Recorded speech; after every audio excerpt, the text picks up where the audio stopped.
Top of the morning, everyone, and welcome to the Great Work of Your Life interview series. We're here today with Mr. Kevin McCarthy, the professor of On Purpose.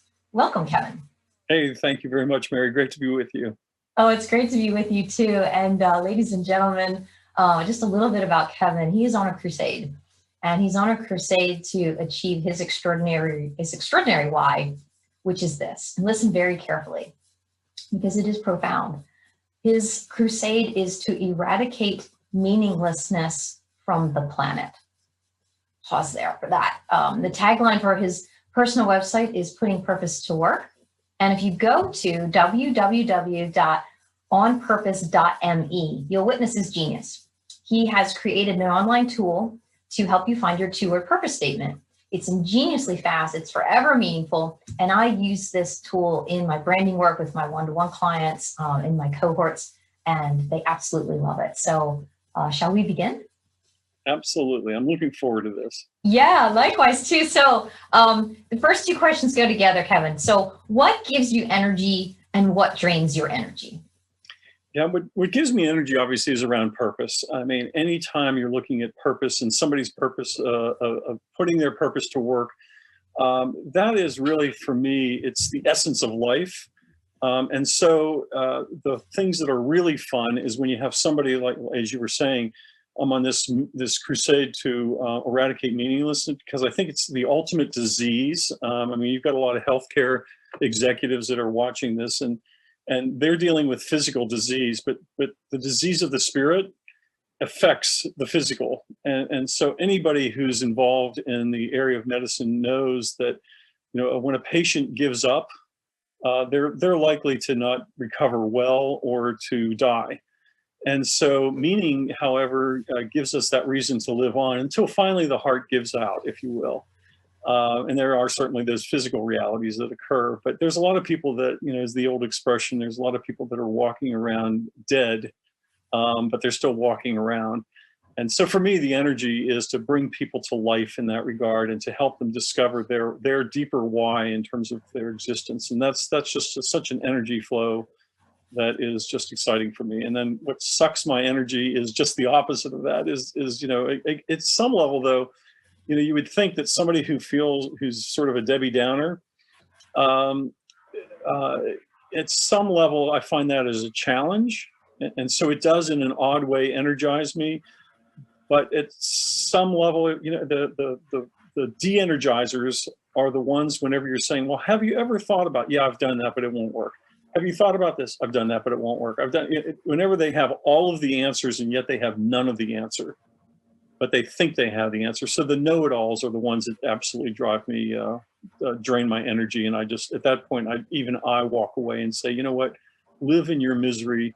And when you're ready to get out of it, come talk to me and let's turn it around for you.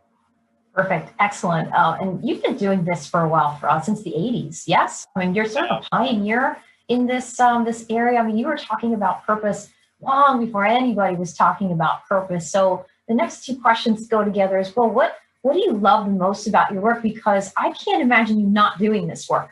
I mean, and I wonder if you feel the same way. What do you love the most about your work, and what do you like the least? Well, what I love the most about the work is the actual, the thinking about it and the working with individuals and organizations, because there's personal purpose and there's organizational purpose. So kind of expanding even that first set of questions about energy is when the purpose of the person is aligned with the purpose of the organization, that is the magic. That's the Energizer Bunny, if you will. Because at some level we can be an island unto ourselves, and it's really important that the way you break into that, I call that the on purpose principle, where the purpose of the person is aligned with the purpose of the organization. The way you break into that is through the individual. And then you look at the organization, because at some level I work with both individuals and organizations, and my background is much more one of organizational development and design. But I backed into the personal piece because I recognize that. So this ability to work them both in that regard is really where both the energy comes from, as well as kind of the deep meaning. So what's the other part of the question? Go ahead. It's what do you love the most, and what do you like the least about your work? Okay, and what I like the least, what really, maybe if I can rephrase it, what frustrates me is what really frustrates me is people, as long as I've been talking about purpose, that a lot of people really don't understand what purpose is. And so I have conversations with executives or with anybody about purpose, and they'll say things like, well, I know my purpose is to be an executive in a healthcare organization. And I go, no, that's a mission. And they say, well, no, it's the, and I get into these arguments, and they're arguing with somebody who, I truly believe that I'm the world's leading authority when it comes to purpose and being on purpose. I've been thinking about this and working with it and writing about it and developing content for over 30 years. I wake up thinking about it. I go to sleep at night thinking about it. I watch a movie and I'm thinking about it. Everything to me is sort of feeding into that lens of what is purpose and what does it mean to be on your purpose.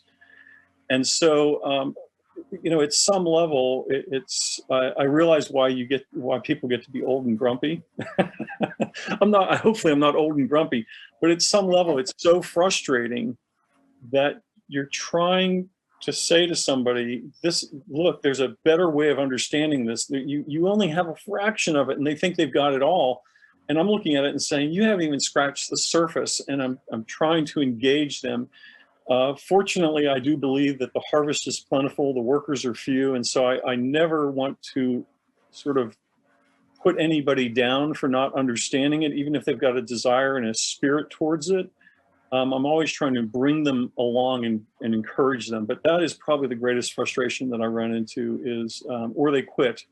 Hey, they get their 2-word purpose statement and it's like, hey, yeah, I got it. Yeah. And it's like almost like, because the tool is so simple to use and so fast that it can be like a cosmopolitan magazine, what's your favorite color type of thing, or what animal are you, or something like that. That they kind of dismiss it as not important to their life because they don't understand the momentous moment that has occurred in articulating their personal purpose. Indeed, absolutely. And I'm seeing right behind you, over your right shoulder, is your On Purpose pal. Yeah, and I have him hanging in my office too, where you describe the difference between a mission and a purpose and so on and so forth. And it's really, really valuable. And that leads us into our next question. And I feel a little bit like I'm interviewing a celebrity, Kevin, because I just mentioned off the cuff, some of my guests, and I mentioned I was interviewing you today. There are a lot of people who want to hear this interview, mainly because of this next question, because they want to know, when did you realize you knew what the great work of your life would be? Was it an aha moment, or did you just like you said, you might have backed into it? What was that about people? Because you are the authority on purpose. Yeah. So folks want to know, when did you figure out your purpose? Yeah, I think it's one of those things where, you can literally, I think it's when you talk about somebody's life work, it is a lifetime experience. You can, I can look back and see all of the things that sort of led up to it into from my childhood all the way through my teen years into my 20s, and so on and so forth. I would say that when it really came to life for me is back in the late 80s, whenever I was sort of really looking at this, and I'd gone through a business divorce, is the best way to describe it. Had a business partner, had a fairly significant company. We were doing about commercial real estate development company that was, today's world would be doing maybe $50 to $60 million worth of gross products. We were developing shopping centers and industrial parks and things like that. And I went through business divorce. I gave it all up. Was technically bankrupt. And then I started to reflect on, okay, who am I? Why am I here? Where do I go with my life? These are the sort of profound questions, the great questions that at some level, crises will bring us to that point. And so I began to really explore that because I'm a strategy guy. That's what I said, is I'm an organizational strategy guy. And I began to say, why not apply my business strategy to my life, which sounds at the time was a novel concept. Today, a lot of people talk about doing that. And so I began to really explore, and I recognized that the words purpose, vision, mission, and values are very misunderstood. There's no common definition for it, which is why this little On Purpose Pal guy exists, is to help clarify. If I can explain it to second graders, certainly I can explain it to senior executives. Although the senior executives are more difficult sometimes to grasp it because they've got their preconceived notions.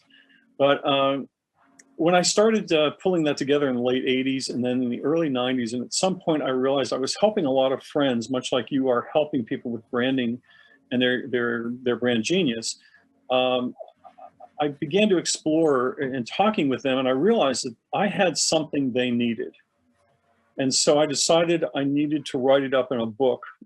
And so the On Purpose Person, when I was writing the On Purpose Person, I began to recognize at that point, this is really important work.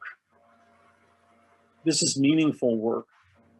And so in some regards, it derailed what I considered to be my career,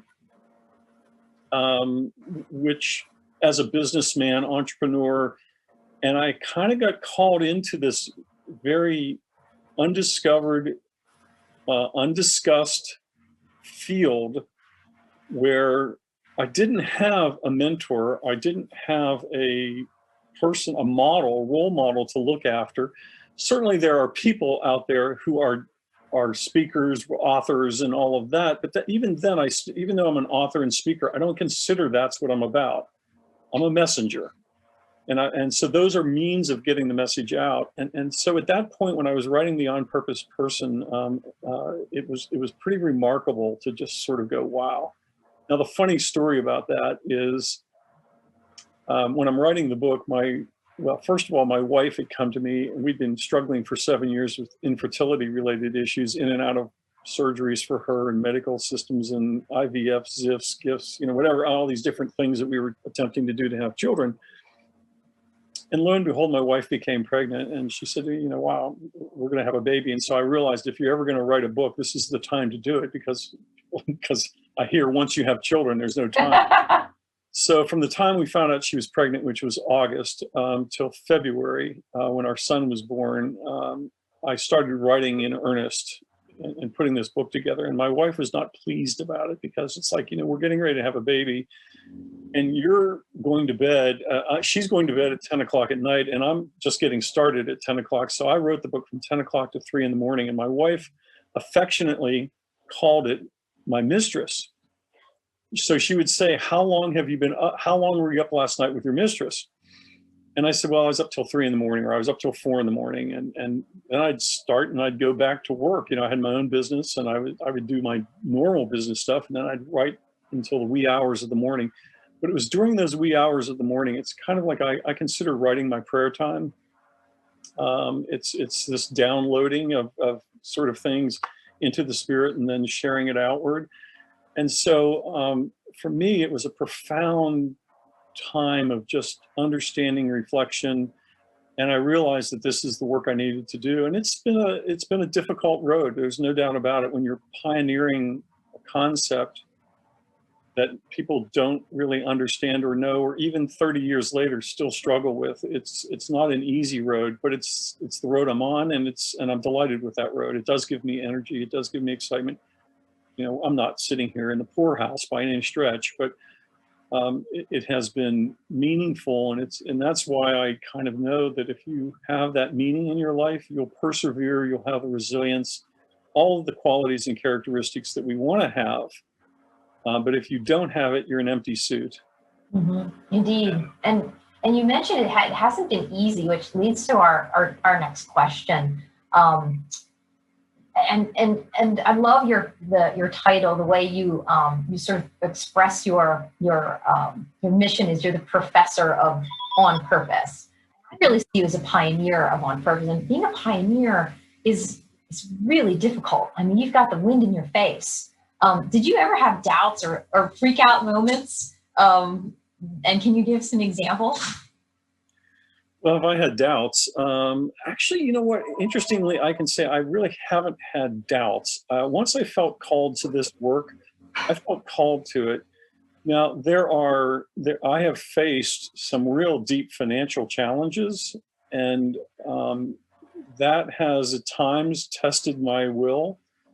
Um, it hasn't tested my will. It's tested my, resolve from the point of view of, am I crazy here? I mean, why am I doing this? I mean, so I would have my doubts is maybe the best way to describe it.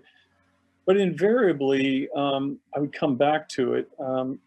It was not, I was not highly supported is probably the best way to describe it. Again, my wife and I joke about it whenever I say that, it was my mistress. The other thing is, if you read in the forward or the acknowledgments in the on purpose person, I write in there, I want to thank my wife Judith, from whom I never heard a discouraging word. And in fact, I never heard an encouraging word either. That's sort of the little deep secret. Now, she did discourage me. I will say that she's a very wise person who understands her husband and knows that whenever I get focused on something, I'm going to see it through. And so she didn't discourage me about it, but she really wasn't that encouraging. And I also it's kind of like, my parents didn't really get it. I have a brother who just would disparage it from time to time. Like, why aren't you doing something? You're bright, you're talented, you've got an MBA from a great business school. Why aren't you using it? So I would get discouragement from around me. And so I just sort of persevered through that. And I just kept saying, I know that this is the right thing to be doing. Whether I am the beneficiary of it in my lifetime, that's a different question. But I believe that it is, from the point of view that you're describing, it is a legacy. I'm generally not a legacy-minded person in that regard. I'm just trying to do my job. But I do think that it is a legacy that maybe in 30 years, people will look at it and say, wow, what that guy was writing about was really profound. It just was kind of missed at the time. Yeah, indeed. And you and I have talked about this over lunch and, on the phone, a couple of times, this notion of success. If someone asked you, how do you define success? What would you say, Kevin? Well, I would say, first of all, it starts with meaningfulness. You have a sense of a meaningful life. The way that a lot of people would describe it is, my life makes a difference. I used to not like that expression at all, because to make a difference, you have to subtract. Mathematically, you have to subtract. But then I realized that, in fact, to make a difference, you do have to subtract, which means you have to focus in on fewer things and do them better. And so, in an odd way now, I've come around to embracing the idea of making a difference, because I understand that. Now, that said, how are you uniquely called to make a difference? And that's where the two-word purpose statement really comes into play, because now it kind of goes from this sort of generic, soft statement of, I want to make a difference with my life, to here's a razor's edge. And on that razor's edge, you can walk into any situation and you can know, first of all, who you are and how your contribution may or may not be appropriate at that time. Because I think it's as important to know when you're not to be, you gotta know when to hold them and know when to fold them, to borrow the gambler song from Kenny Rogers. Mm-hmm. And a lot of times we who are in leadership always feel like we have to be at play. And I think really one of the great signs of leadership is knowing when to keep your mouth shut and when to bring others out. And so that's kind of the way I look at that. So meaning is really the beginning of that. And then the expression of that begins to take root in a way. I would think that certainly, I've been married now for 36 years. So having a personal sense of truly a person I care and deeply love and respect, that's success to me. Our children are responsible citizens. We don't see always eye to eye, mind you, in the political realm and the realities that we're in.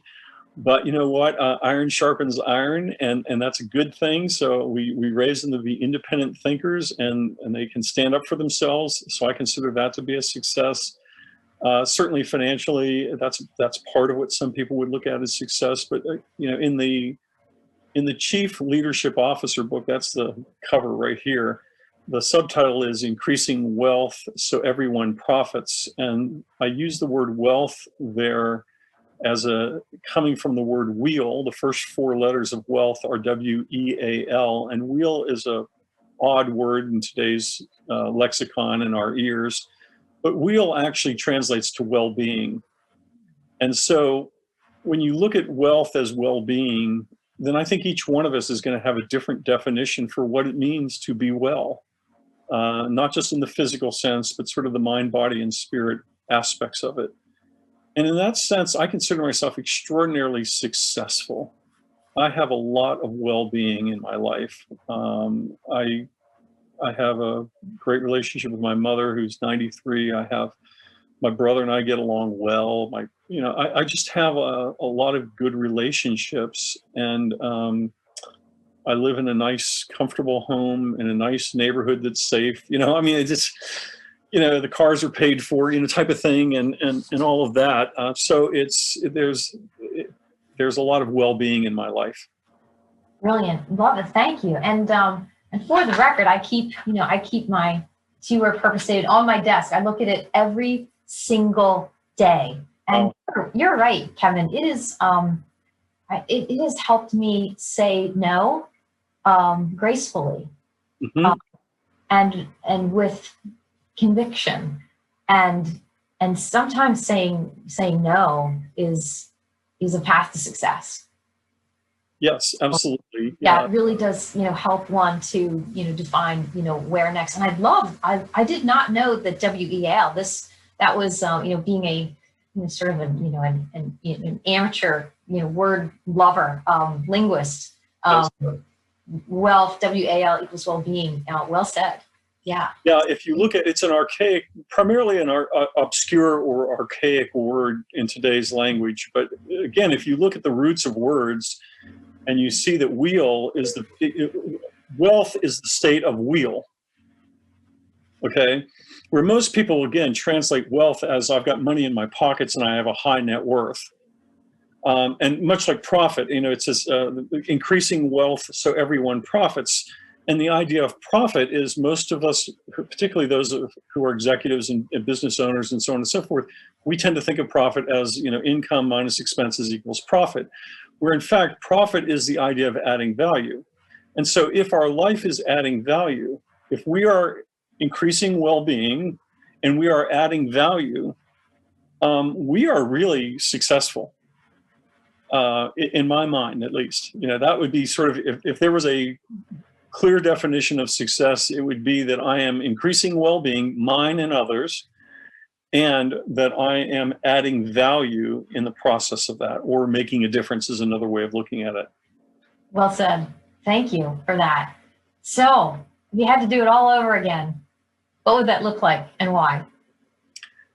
If I had to do it all over again, I think, well, I'm not a regrets person, so I don't live in regret.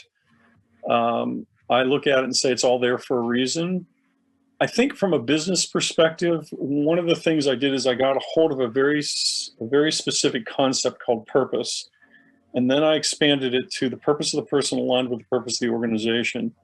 And then I set out to understand and to write and to document around that. And that journey, it's almost like I went into research mode for the last 30 years. And at times, because I'm an entrepreneur at heart, I fell more in love with learning at times than I did with earning.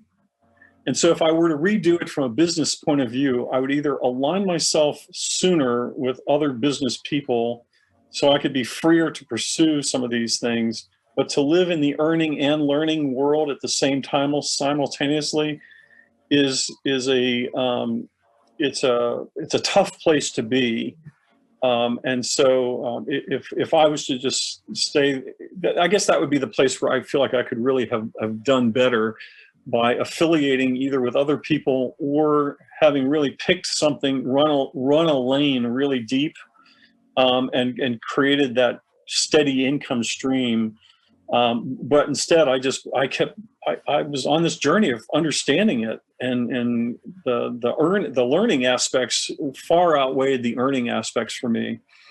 And so it was an interesting dynamic, because I expected, to be, when I was a 35-year-old, I expected to be a millionaire. Whenever I was I expected to be a multimillionaire type of thing. So you can see that was my perspective early in my youth. So if I was to compare myself to my youthful self, I would be a quote unquote failure. But in fact, it's turned out to be far better than had I followed the path that the youthful Kevin, the one in business school at age 27, 28, 29, would have portrayed for my trajectory in my life. So again, purpose kind of disrailed the plan that I had, but I'm thankful for that. Yeah, and so are a lot of people, including yours truly. Thank you. So the next question is about your superpower. What is your superpower? Where have you spent 10,000 hours? What have people said that you are best in the world at? Well, I mean, if somebody sits down with me and they're, particularly if they're an entrepreneur or a business person, my ability to pull out somebody's two-word purpose statement is, it's a gift. It's a gift. I mean, I can sit down because I know my way around it. I mean, literally in speaking engagements, whenever I'll sometimes use the two-word purpose tool, the onpurpose.me tool. I'll have people do it, and then I'll have somebody that I've never met and say, well, what did you get? And let's talk about it. And then in 3 minutes, I've taken what they got from the results of that, refined it, and it's gone from an 8 to a 10 for them, where they're just going, oh my gosh, wow. Oh, that's it. That's who I am, the type of thing. And you've probably experienced some of that yourself, Mary, I think, in working with people, that you suddenly see their purpose comes to life. And it's what I call the breath of Adam, when they go, they're breathing in. It's that inspiration of the spirit, so to speak, where they're going, that's it. And they suddenly can feel the energy flowing in their life. And to me, that's sort of there's people who are addicted to being on stage as a comedian or an actor or whatever it may be. For me, that's the part where I get the rush to see that. I like that challenge of that. It doesn't always happen, but generally speaking, whenever I'm sitting down with somebody, I can nail their two-word purpose statement pretty close within 10 minutes, if not. And then if I have to really work at it, 30 minutes. And usually what it comes down to is I realize that some people just aren't ready to receive it yet. They just haven't done their heart work to the degree that they're really ready.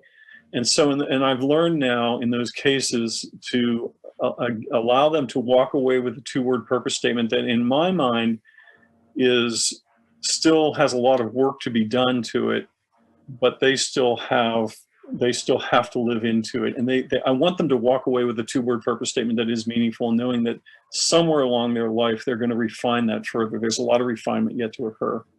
Indeed. And yes, I have experienced that it's the ultimate high, where, someone just steps back and says, oh my gosh, I think this tool really nailed it.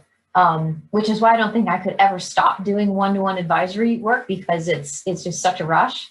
I am living at a station to the two-word purpose statement, because you, Kevin, helped me come up with my two-word purpose statement.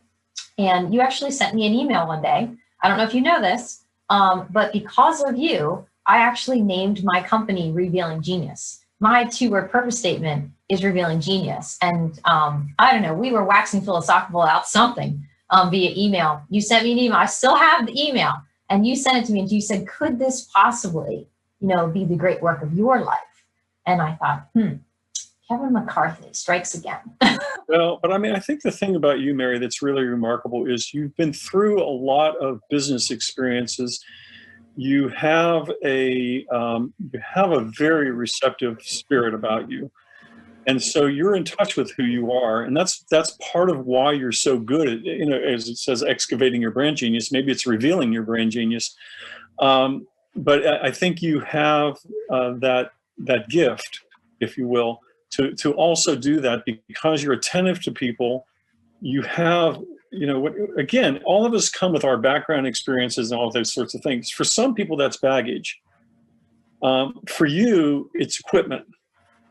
And so, we can decide whether we want it to be baggage or equipment. And I really think that the optimistic point of view is, don't look at it as baggage in the negative. Look at it as, I've been equipped.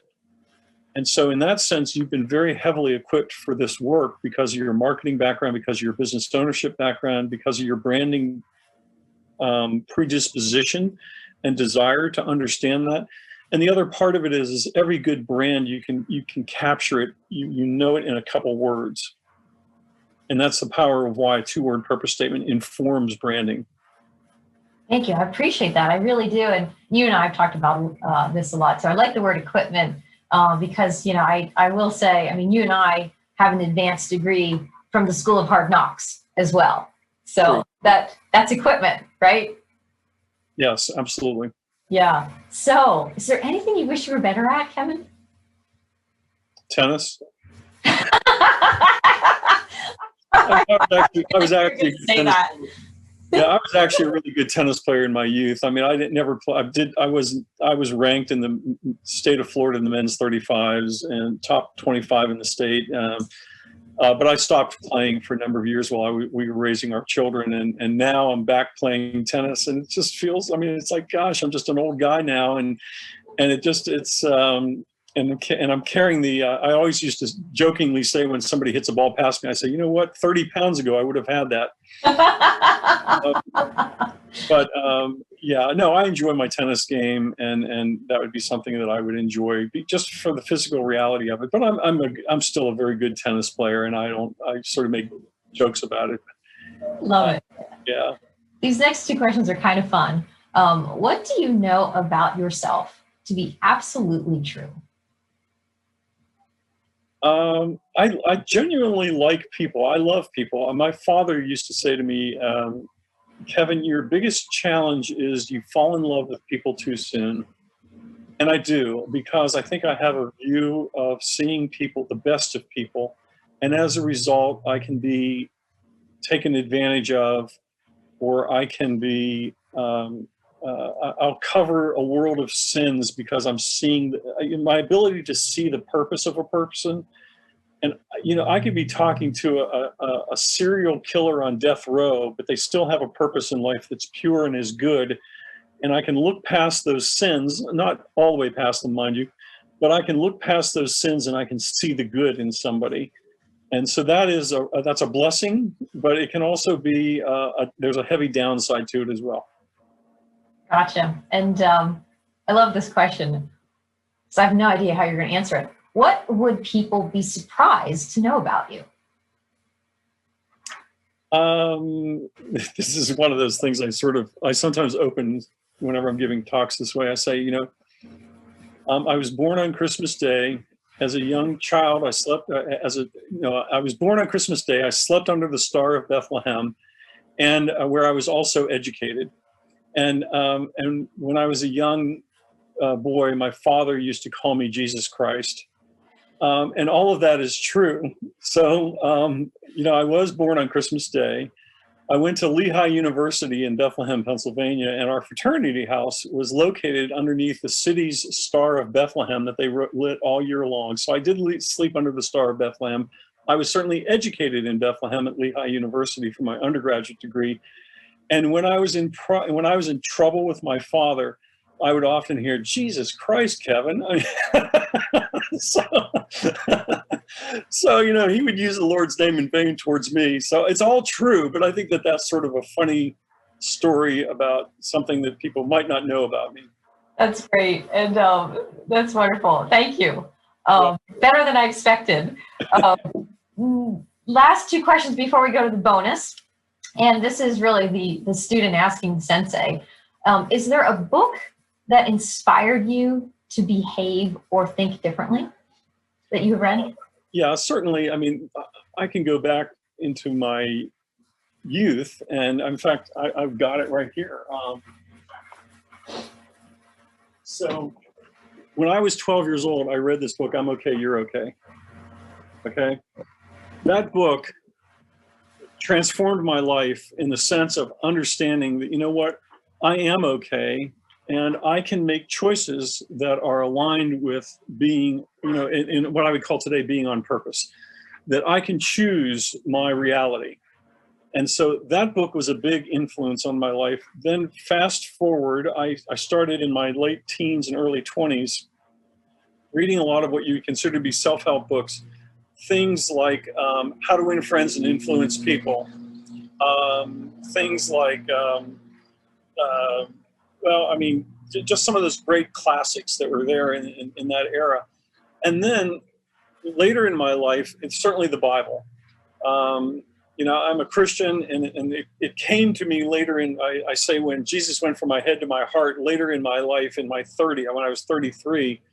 And then the Bible really just has truly impacted my ability and my behaviors in many ways. Perfect. Thank you. And you can tell by the bookcase behind you, you're very well read. How about a favorite quote? I've heard a lot of quotes from you that many are faith-based. Do you have a favorite quote or a motto that you could share that speaks to you? Yeah, if I may, with the scripture, I still look at what's the greatest commandment, which is to love God with all your heart, mind, soul, and the strength, and love your neighbor as yourself. And then Jesus added, in this, all the prophets and the laws are fulfilled. And to me, that is such a simple way of understanding that first we're to love. And love is the killer app, is what a friend of mine calls. We have the applications on our phone, but love is truly the greatest app that we have. And we're to love God, we're to love ourselves, and we're to love our neighbors. And that simplicity of that statement, whether one views the Bible as relevant to their life or not, it really does work well. So that would be probably my favorite scripture, as well as my favorite quote. Thank you. Well said. So we have one last bonus question before we wrap up. But before we do that, is there anything else that you would like to express? The folks that are listening in are reflecting on the great work of their life. Anything else you would like to add? In terms of the books that are, certainly, the books that I've been influenced by, there's so many of them. It's, again, yes, have I read all of these books? No. Have I gone through these books? Yes. I look for pearls of wisdom in them. So does that help answer the question, maybe? Yeah, it does. Absolutely. Yes. So this bonus question, this last question, is a fill in the blank question. And the sentence and the fill in the blank goes like this. If God would let me, I would ... And God, as you know, well, we use loosely. It could be higher power. It could be Buddha. It could be Allah. It could be spirit. It could be universe. It could be time. It could be 0 point field. It could be whatever you want to call it. But it's something like a higher power. So if a higher power would let you, what would you do? I would use the onpurpose.me tool to eradicate meaninglessness from the planet. Now, let me say that as much as I'm about eradicating meaninglessness, I also believe that a lot of the strengthening that occurs is because when we experience meaninglessness, then meaning takes on more meaning. That sounds kind of like, twisted around, but until you've experienced the loss and the disappointment, the frustrations, the hurt, the pain, the agony, whatever it may be, of meaninglessness, then only then can you appreciate meaningfulness.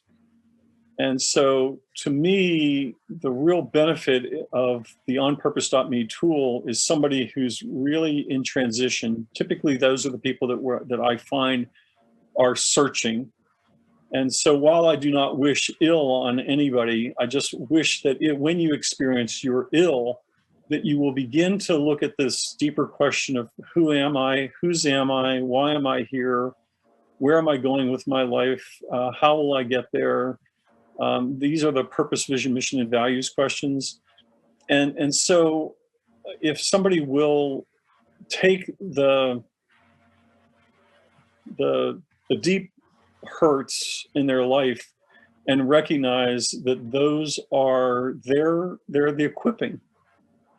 And the beautiful part about purpose is that it's a two-edged sword. Usually it's that which you struggle with the most is that which you most want to make a difference with in your life. So, for instance, Mary, with you, with revealing genius, perhaps there was a time in your life where your genius was stifled, where you might have been put down or hurt or not respected, whatever it may be, and you don't want anybody to ever feel that again. And so your calling in that regard is to reveal genius in people, to realize, it's not an IQ issue.